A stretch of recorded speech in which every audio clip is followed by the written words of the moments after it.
കാര്യം കൂടി ചോദിക്കുന്നതുകൊണ്ട് വിരോധമില്ലല്ലോ? വിരോധമില്ല. പക്ഷേ ഇതേ വരെ ഞാൻ സത്യം പറഞ്ഞു. കൂടുതൽ ചോദിച്ചാൽ കള്ളം പറയേണ്ടി വരും. കൂടുതലൊന്നും ചോദിക്കുന്നില്ല. ഒരു കാര്യം മാത്രം, ഇവിടെ എങ്ങനെ കഴിയുന്നു? ഞാൻ കഴിയുകയല്ലോ, അന്തസ്സായി ജീവിക്കാണ്. കഴിയാൻ കഴിവ് വേണ്ട, ജീവിക്കാൻ കഴിവ് വേണം. ജോലി എന്താണെന്നാണ് ചോദിച്ചത്. അച്ഛനത് അറിയണമല്ലേ? ശരി, പറയാം. വ്യഭിചാരം. വ്യഭിചാരമോ? അതെ, അച്ഛനോടായതുകൊണ്ട് ഞാൻ സത്യം പറഞ്ഞതാണ്. മനുഷ്യൻ ഒരിക്കലും വിശ്വസിക്കാത്തത് സത്യം മാത്രമാണ്. വ്യഭിചാരം നിങ്ങളുടെ തൊഴിലാണെന്നോ? അതെ, അത് തന്നെ. എന്റെ അറിവിൽ ഇത്രയും സ്വാതന്ത്ര്യവും സത്യസന്ധവും ലാഭകരവുമായ തൊഴിൽ മറ്റൊന്നുമില്ല. ഈ ബിസിനസിന്റെ മുതലാളിയും തൊഴിലാളിയും ഫാക്ടറിയും മൂലധനവും എല്ലാം ഞാൻ തന്നെയാണ്. കഷ്ടം. എന്താ അച്ഛോ? ഞാൻ വ്യസനിക്കുന്നു. എന്തിനെ? നിങ്ങൾ ഇങ്ങനെ ആയതിന്. ആയതല്ലോ, ആക്കിയതല്ലേ. ആര്? ഒരാളല്ല, ഒരു സമൂഹം. അച്ഛന് പട്ടം കെട്ടിച്ചതും എന്റെ അരക്കെട്ടഴിച്ചതും ഒരേ സമൂഹമാണ്. ഒന്നും കേട്ടില്ല. അതാണ് ഞാൻ പറഞ്ഞത്. സത്യം പറയാനോ കേൾക്കാനോ കൊള്ളുന്നതല്ലെന്ന്. പിന്നെ സത്യസ്വരൂപനായ ദൈവത്തിന്റെ പ്രതിപുരുഷൻ ഇത് കേൾക്കാൻ മടിക്കുന്നത് എന്തിന്? ഈ ചെക്ക് ഞാൻ തിരിച്ചു തരിക. എന്തുകൊണ്ട്? ഇടമറ്റ മകന് മന്ദിരത്തിന് ഈ പണം വേണ്ട. ഇത് പാപത്തിന്റെ പ്രതിഫലമായതുകൊണ്ട്. ഇന്നത്തെ ഇടമറ്റം പള്ളിയുടെ മധുബഹ പുതുക്കിയത് എന്റെ പണം കൊണ്ടാണെന്ന് അച്ഛൻ അറിഞ്ഞൂടായിരിക്കും. ഇല്ല. എന്നാൽ അതാണ് സത്യം. പിന്നെ അച്ഛൻ പിരിച്ച പണമെല്ലാം പരിശുദ്ധമെന്നാണോ അച്ഛന്റെ വിശ്വാസം? അല്ലായിരിക്കും. അച്ഛന് ഇപ്പോഴും സംശയമാണല്ലേ? എനിക്ക് യാതൊരു സംശയമില്ല. നല്ല നിശ്ചയമാണ്. വഞ്ചനയുടെ പ്രതിരൂപമാണ് പണം, അല്ലാത്ത പണമില്ല. എന്നാലും എനിക്ക് ഈ ചെക്ക് വേണ്ട. ആ തീരുമാനം ഉറപ്പിക്കുന്നത് മുമ്പ് ആ നിരയിൽ തൂങ്ങുന്ന ചിത്രങ്ങളോട് ചോദിക്കൂ.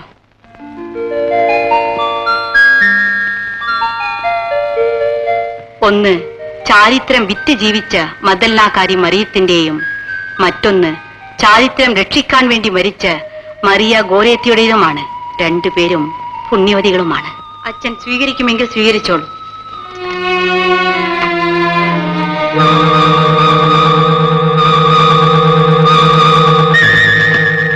പുറത്തേക്ക് ഇറങ്ങണ്ട.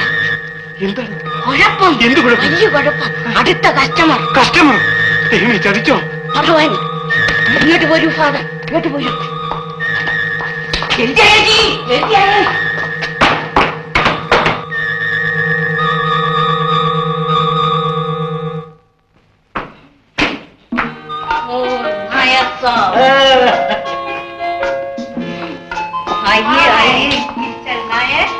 ഹലോ. ഇന്ന് പതിവിൽ കവിഞ്ഞ വിലാസവതിയായിട്ടാണല്ലോ. ആണോ? അതെനിക്കറിയാമായിരുന്നു. ഇതാണ് നിങ്ങൾക്ക് ഏറ്റവും ഭംഗിയുള്ള ഡ്രസ്. ആണോ? എനിക്കതറിയാമായിരുന്നു. പക്ഷേ നിങ്ങൾ പോയി കഴിഞ്ഞാൽ ഉടനെ ഞാനിത് മാറും. അടുത്ത ആളിന് അതാണ് ഇഷ്ടം. അടുത്തയാൾ? അതെ. എന്താ ഇത്ര അത്ഭുതം? ഞാനിന്ന് 5 തവണ 5 തരത്തിലുള്ള ഡ്രസ് മാറി 5 ആൾക്ക് വേണ്ടി. നിങ്ങൾ 6ാമത്തതാണ്. ഇങ്ങനെ ഒരു ദിവസം എത്ര വരെ മാറാവുന്ന? അത് ഡിമാൻഡ് അനുസരിച്ച്. കഷ്ടം. കഷ്ടമോ? ബിസിനസ് കൂടുന്നതോ? അത് കൊള്ളാം. ഞാൻ നിങ്ങളോട് സഹതപിക്കുകയാണ്. നിങ്ങൾ 6ാമതായി പോയെന്ന് അറിഞ്ഞതുകൊണ്ടല്ലേ? പക്ഷെ നിങ്ങൾ വിചാരിച്ചോ ഇത് ഞാൻ ഓരോരുത്തരോടും തുറന്നു പറയുമെന്ന്? നിങ്ങൾ എന്നോട് പറഞ്ഞതോ? ഇത് നമ്മുടെ അവസാനത്തെ സമാഗമമായിരിക്കുമെന്ന് നിങ്ങൾ ഫോൺ ചെയ്തുകൊണ്ട്. ആട്ടെ, എപ്പോഴാണ് നാട്ടിലേക്ക്? നാളെ മോർണിംഗ് ഫ്ലൈറ്റിന്. വിവാഹം എന്നാണെന്ന് പറഞ്ഞത്? അടുത്ത ആഴ്ച. കൊള്ളാം. എന്റെ എല്ലാ വിജയാശംസകളും. നന്നായി. എന്റെ മനസ്സിന്റെ ഒരു ഭാരം ഒഴിഞ്ഞു. ഞാൻ നല്ലവനാകാൻ തീരുമാനിച്ചു. എന്നു മുതൽ? ഞാൻ വിവാഹം കഴിക്കാൻ പോകുന്ന ആ കന്യകയെ കണ്ടെന്നു മുതൽ.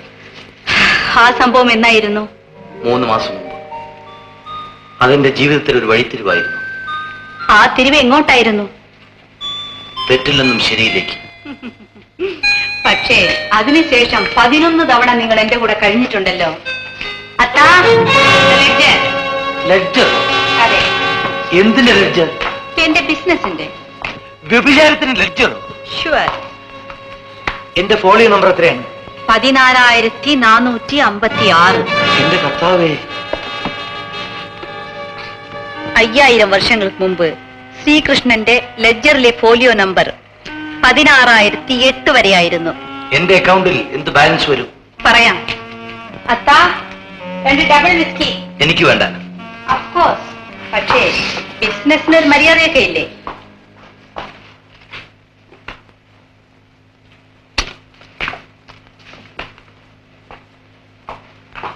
Good luck. ഇനി അക്കൗണ്ട്സ്. നിങ്ങളുടെ ബാലൻസിൽ 25,540 രൂപ വരും. 25,000 രൂപയോ? 25,540 എക്സാക്ട്ലി. ഇതിൽ 540 രൂപ വിസ്കി, മീൽസ്, സിഗരറ്റ് തുടങ്ങിയ മറ്റ് സർവീസ് ചാർജാണ്. പിന്നെ ഇന്ന് ഇതെല്ലാം ഫ്രീ ആണ് കേട്ടോ. സംശയമുണ്ടെങ്കിൽ ഞാൻ കണക്ക് വായിക്കാം. 1971 ഓഗസ്റ്റ് 15-ാം തീയതി മുതൽ 1973 ഒക്ടോബർ 4-ാം തീയതി വരെ 220 ദിവസം നിങ്ങൾ ഇവിടെ വന്നിട്ടുണ്ട്. 220 ദിവസമോ? Don't be silly. ഇത് മനക്കണക്കല്ല, എന്റെ ലെഡ്ജറിലെ അക്കൗണ്ട് ആണ്. 220 ദിവസത്തേക്ക് 200 രൂപ ക്രമത്തിൽ. 200 രൂപയോ? ഇത് വളരെ ചീപ്പാണ്. നിങ്ങൾക്ക് വേണ്ടി മാത്രം അനുവദിച്ചിട്ടുള്ള കൺസെഷൻ റേറ്റ്. അങ്ങനെ ആകെ മൊത്തം 44,000 രൂപ വരേണ്ടതിൽ 19,000 രൂപയെ നിങ്ങൾ അടച്ചിട്ടുള്ളൂ.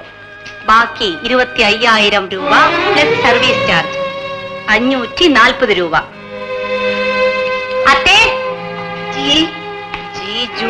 നിങ്ങളൊരു ഫൂളാണ്. തേങ്ങാക്കൊല. മിസ്റ്റർ നായരുടെ കണക്കിൽ ഇൻകം ടാക്സും സെയിൽ ടാക്സും കൂട്ടി എഴുതിയിട്ടില്ലേ? ഇൻകം ടാക്സോ? വ്യഭിചാരത്തിനോ? ഇവിടെ സെപ്പറേറ്റ് ആയിട്ടാണ് എഴുതിയിരിക്കുന്നത്. 1400. അത് ശരി. അങ്ങനെ ടോട്ടൽ 26,940 രൂപ. 60 രൂപ അത്തയ്ക്ക് വെക്ഷൂടെ ചേർത്ത് 27,000 എന്ന് റൗണ്ട് സമാക്കിയ കൂസാം. മഹാരാജ് ഹേ മഹാരാജ്. 1 മിനിറ്റ്.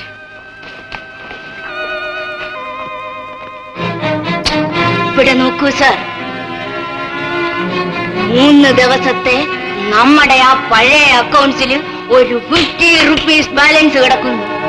ജന്തു. Business is business. പണം കൊടുക്കൂ സർ. മിസ് അറിയണ്ട. ജൽദി നിക്കൽ ദോ പൈസ.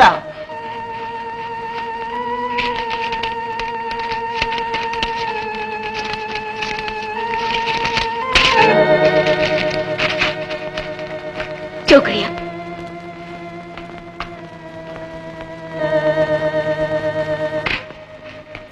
മിസ്റ്റർ നായർ, ചെക്ക് എഴുതിക്കൊള്ളൂ. ഇത്രയും വലിയൊരു തുക എന്റെ കയ്യിലില്ല. പണമില്ലാതെ പിന്നെ എങ്ങനെ വിവാഹം കഴിക്കും? അതിനുള്ളതെല്ലാം ഞാൻ കരുതി വെച്ചിട്ടുണ്ട്. അതുകൊണ്ടായില്ലല്ലോ. വ്യഭിചാരത്തിന്റെ കടം തീർക്കാതെ വിവാഹം കഴിക്കുന്നത് ശരിയാണോ? ഇത് ഞാൻ നിശ്ചയിച്ചു പോയതാണ്. ഇനി മാറ്റാൻ നിവൃത്തിയില്ല.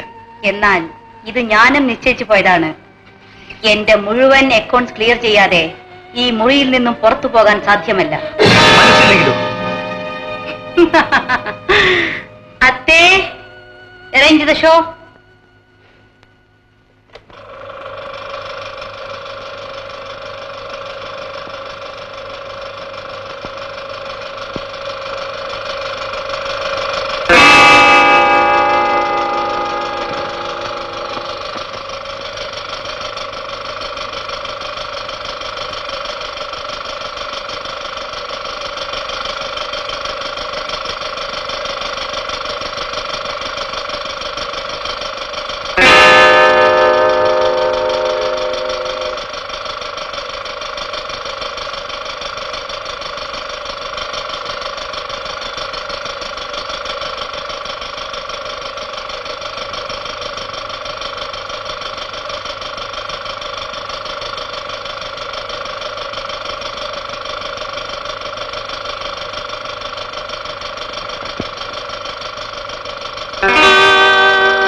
നമ്മൾ തമ്മിൽ കഴിഞ്ഞുകൂടിയ 100 രാത്രികളിൽ ഒന്ന് മാത്രമാണ് ഇത്.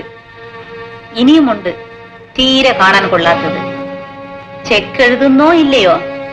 എഴുതാം. എഴുതിയാൽ ചെക്ക് ക്യാഷായി കഴിഞ്ഞാൽ ഈ ഫിലിം, അതിന്റെ നെഗറ്റീവ് എല്ലാം ഞാൻ കത്തിച്ചു കളയും. ഞാൻ എങ്ങനെ അത് വിശ്വസിക്കും? അടുത്ത് തന്നെ അത് വിശ്വസിപ്പിക്കാം.